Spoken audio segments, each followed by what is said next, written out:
Hey everyone, and welcome to today's discussion. We're diving headfirst into the amazing history of the automobile, from its clunky beginnings to the sleek electric cars of today. It's a story packed with innovation, and I'm excited to explore with you. So what were some of the earliest attempts at creating a self-propelled vehicle?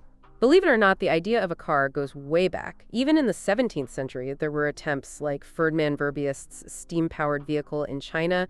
It was probably more of a toy, but it shows the early seeds of the idea. Then, in the 18th and 19th centuries, inventors in Europe started experimenting with steam-powered road vehicles. Think of Nicholas Joseph Cugnot's steam-powered tricycle in 1769. A bit clumsy, but a real first. Wow, a tricycle. Those early steam vehicles sound pretty impractical. What made them so difficult to use? They were huge, noisy, and inefficient. The steam engines were bulky and needed a lot of fuel, but they were important because they showed that mechanical propulsion was possible, and that sparked the dream of personal transport without horses. It also highlighted the need for a better power source. So what was that game-changing power source? The internal combustion engine, this is where things really took off. Two German inventors, Carl Benz and Gottlieb Daimler, are key figures here. Benz created the first practical gasoline-powered car, the Benz patent motor wagon, in 1885. It was actually for sale. That's incredible. And Daimler? Daimler, with his engineer Maybach, developed a lightweight, high-speed engine that could be used in all sorts of things, boats, motorcycles, and cars.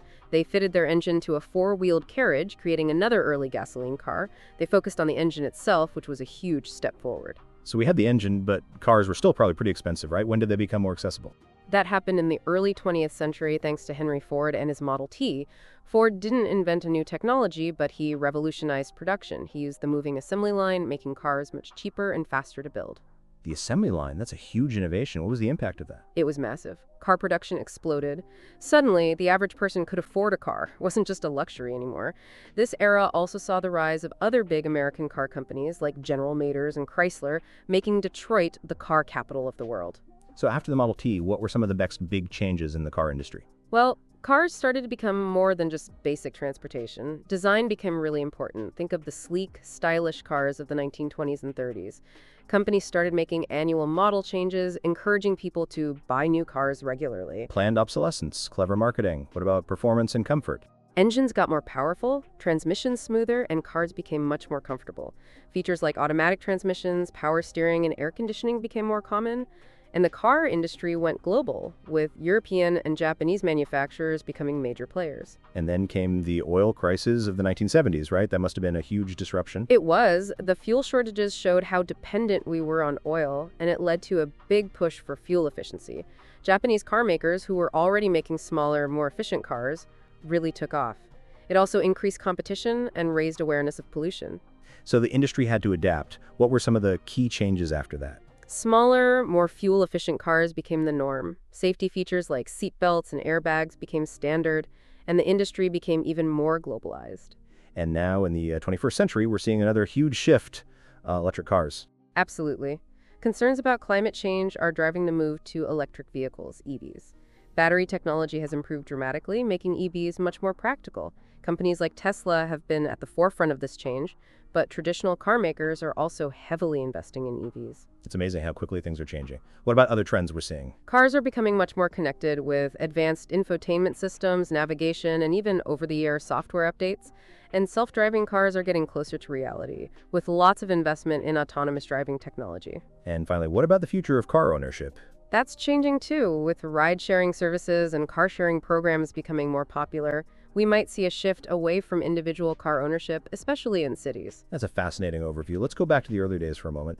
Besides Benz and Daimler, were there any other important early pioneers? Absolutely. Rudolf Diesel invented the diesel engine, though initially not for cars, and Émile Levasseur and René Panhard in France adopted Daimler's engine and popularized a key car design. There were many others. And what about the evolution of the engine itself? It's not just about gasoline anymore, is it? No, it's a long and complex story. We've seen single-cylinder engines, multi-cylinder engines, V engines, rotary engines, and now electric motors. Each advancement has improved performance and efficiency. And what about transmissions? I know very little about that. Transmissions are crucial. We've gone from manual transmissions to automatics, continuously variable transmissions, CVTs, and now single-speed transmissions in EVs. Each type has its own advantages and disadvantages. Fascinating. What about the chassis and suspension? How have those changed over time? Huge changes there too. From leaf springs to coil springs and independent suspension, these advancements have dramatically improved handling, safety, and ride comfort. Braking systems have also evolved significantly, from drum brakes to disc brakes and anti-lock braking systems, ABS. And material science must have played a big role, right? Absolutely. The use of steel, aluminum, plastics, and composites has made cars lighter, stronger, and more fuel efficient.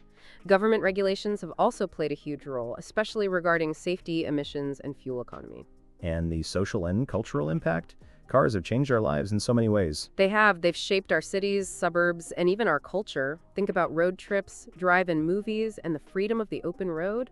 The economic impact is also enormous. The car industry is a massive global force. This has been a fantastic discussion covering so much ground in the history of the automobile. Thank you.